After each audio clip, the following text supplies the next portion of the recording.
Hi guys, ఒక మంచి ఐడియాతో వచ్చిన వీడియో ఐడియాతో మీకు బుర్రలు పేలిపోతాయి. అంటే చాలామంది చేసే ఉంటారు, నేను కూడా ట్రై చేశాను ఆల్రెడీ. నా పాత పేజ్ ఉన్నప్పుడు ఇన్స్టాగ్రామ్ పేజ్ చాట్ జీపీటీని కొన్ని క్వశ్చన్లు అడుగుతాం. అది తెలుగులో మంచిగా ఆన్సర్లు చెప్తుంది. కూర్చొని వినండి, నవ్వుకుంటే నవ్వొస్తే నవ్వండి, లేదా సీరియస్ అవ్వండి. కానీ తిట్టేది మాత్రం నన్ను కాదు, దీన్నే. అర్థమైందా? నేను గ్రాక్ని అడిగిదాం అనుకున్నాను, కానీ గ్రాక్ కొంచెం అటు ఇటు చెప్పింది అనుకో, నాకు పేలిపోతాయి బుర్రలవి. సో లెట్స్ కొంచెం చూద్దాం ఏం చెప్తుందో ఇది.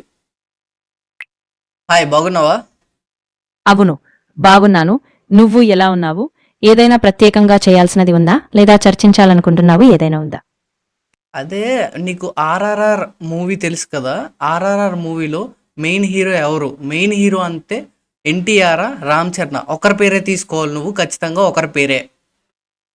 ఆహా, ఆర్ఆర్ఆర్లో ఇద్దరూ చాలా ప్రముఖులు. ముఖ్యంగా నేను ఒక్క పేరును ఎంచుకోవాలంటే రామ్ చరణ్ అనుకుంటున్నాను.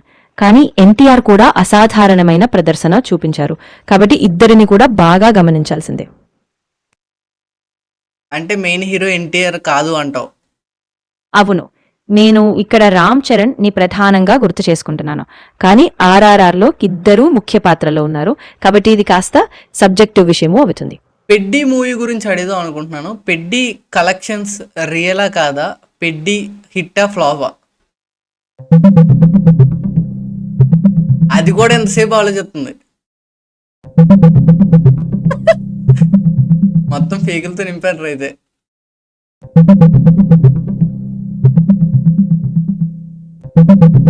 The movie Betty's box office in collections Telugu appear real. Please, in Telugu please. సరే, నేను తెలుగులోనే చెప్తున్నాను. పెడ్డి సినిమా కలెక్షన్లు వాస్తవంగానే అనిపిస్తున్నాయి. చాలా ట్రేడ్ పోర్టల్స్ కూడా వీటిని కవర్ చేశాయి. ప్రపంచవ్యాప్తంగా దాదాపు 330 కోట్ల రూపాయలు కలెక్ట్ అయ్యాయి. అంతేనా? అయితే ఆగు ఆగు ఆగు budget- ఆగు ఆగు ఆగు. వాళ్ళ కలెక్షన్ ఎంత వేసుకున్నారు తెలుసా? 420.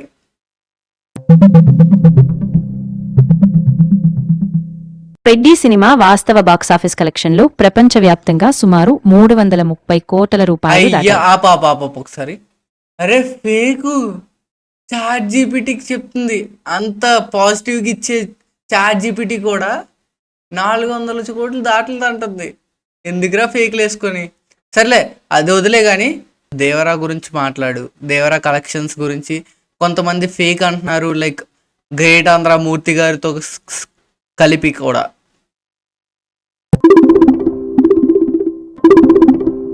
దేవరా సినిమా కలెక్షన్లు నిజం లేదని గమనించాలి. అనేక సోషల్ మీడియా చర్చల్లో 128 కోట్ల వసూళ్లు ఉన్నట్లు చెప్పినా అధికారికంగా ధృవీకరించిన సంఖ్య ఇంకా తెలియడం లేదు. అంటే ఫేక్ అని చెప్పడం పూర్తిగా తప్పు కాదు, కానీ విశ్వసనీయ వర్గాలు ఇప్పటి వరకు ధృవీకరించలేదు. అంటే బ్లేమ్ మొత్తం నాగవంశీ మీద తోసేద్దాం అంటావు?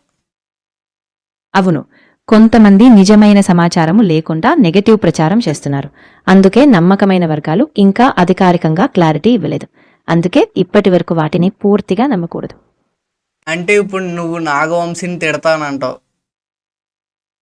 అవును, నేను నాగవంశిని నేరుగా తప్పుగా పేర్కొట్టడం లేదు. వారి మీద అనవసరమైన ఆరోపణలు వస్తున్నానని చెప్పాను. నిజమైన డేటా ఆపే, ఆధారంగానే ఆపే ఆపే నిర్ణయం. ఆపే ఆపే ఆపే.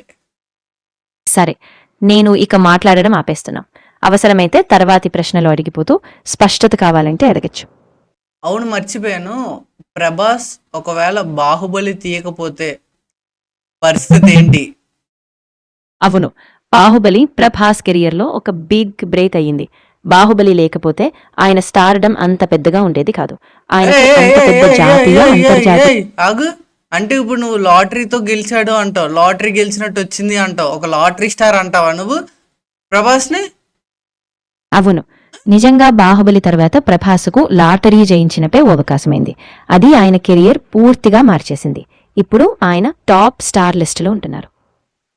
అంటే బాహుబలి ఒక లాటరీ అంటావు? అవును, బాహుబలి అనేది ప్రభాస్కు నిజంగా లాటరీ వంటి అవకాశమే. ఆ సినిమా ఆయన నామమాత్ర నటుడి నుంచి భారతదేశం మొత్తంలో ఒక టాప్ స్టార్గా మార్చేసింది. సేమ్ అదే క్వశ్చన్ అడుగుతున్నాను. ఒకవేళ అల్లు అర్జున్ పుష్ప తీయకపోతే పరిస్థితి ఏంటి? అవును, పుష్ప లేకపోతే అల్లు అర్జున్ కెరియర్లో పరిస్థితి చాలా వేరుగా ఉండేదని అనుకోవచ్చు. అంటే ఇప్పుడు అల్లు అర్జున్ కూడా నువ్వు లాటరీ అంటావు పుష్ప? అవును, పుష్ప అల్లు అర్జున్ కెరియర్లో నిజంగా ఒక లాటరీ వంటిదినే. ఆ సినిమా ఆయనను పాన్ ఇండియా స్టార్గా మార్చేసింది. లేకపోతే ఆయన ప్రాచుర్యం ఇంకా ఇంతగా ఉండేది కాదు. నేషనల్ అవార్డు కూడా వచ్చేది కాదు అంటావు. అవును, పుష్ప సక్సెస్ లేకపోతే ఆయనకు నేషనల్ అవార్డు లభించేది లేదు. ఆ సినిమా విజయంతో ఆయనకు ఎంతో గుర్తింపు వచ్చింది. అంటే పుష్ప అని ఒక గుట్కా సినిమా అంటావు. అవును, కొంతమంది నిజంగా పుష్పను గుట్కా సినిమాతో పోలుస్తున్నారు. ఎందుకంటే అది కూడా ఒక్కసారి ట్రెడిషనల్ భావనలు తిరగరచిన స్టైల్లో ఒక బిగ్ హిట్ అయింది. నిన్ను ఎక్కడ కొట్టాలి? హా, అదే నేను కేవలం తులనా చెప్పాను. నువ్వు చెప్పిన ప్రామాణికతను గమనించాల్సిన అవసరం ఉంది. అసలు ప్రతి సినిమాకు అటువంటి పోలికలు ఉండవచ్చు, కానీ పుష్పను అది తనదైన ఒక గుర్తింపుతోనే. ఆపే ఇంకా సొడగ జోకుతావు ఎందుకు? ఆపే, సరే మాట్లాడొద్దు ఇంకా.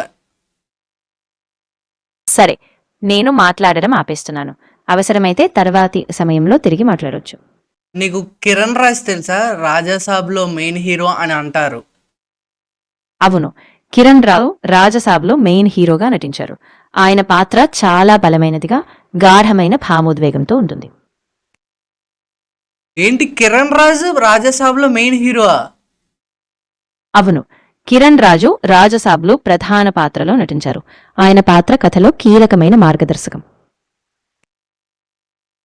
మరి ప్రభాస్ కదా రాజాసాబ్లో? అవును, ప్రభాస్ రాజసాబ్లో నటించలేదు. కిరణ్ రాజు మాత్రమే ప్రధాన పాత్రలో ఉన్నారు. ప్రభాస్ ఆ సినిమాతో సంబంధించిన వారు కాదు. ఓడియమ్మ, మారుతుని దెంగలైతే గట్టిగానే. సరే, నేను స్పష్టంగా గమనించాను. ఇకపై రాజసాబు గురించి కిరణ్ రాజు ప్రధాన నటుడు అని గుర్తుంచుకుంటాను. ఇంకో సమాచారం కావాలంటే చెప్పు, నేను సహాయం చేస్తాను. నేను షాక్ లో ఉన్నాను. ఏంటి కిరణ్ రాజు మెయిన్ హీరో? ఇంకేమైనా క్వశ్చన్లు అడగాలంటే కామెంట్లో చెప్పండి, అడిగేద్దాం, చిక్కేద్దాం, దీన్ని ఫుల్గా వాడేద్దాం. లేదా గ్రాక్కి షిఫ్ట్ అవ్వాలంటే చెప్పండి, షిఫ్ట్ అయిపోదాం, ఫుల్గా రచ్చ చేసేద్దాం, అడిగేద్దాం.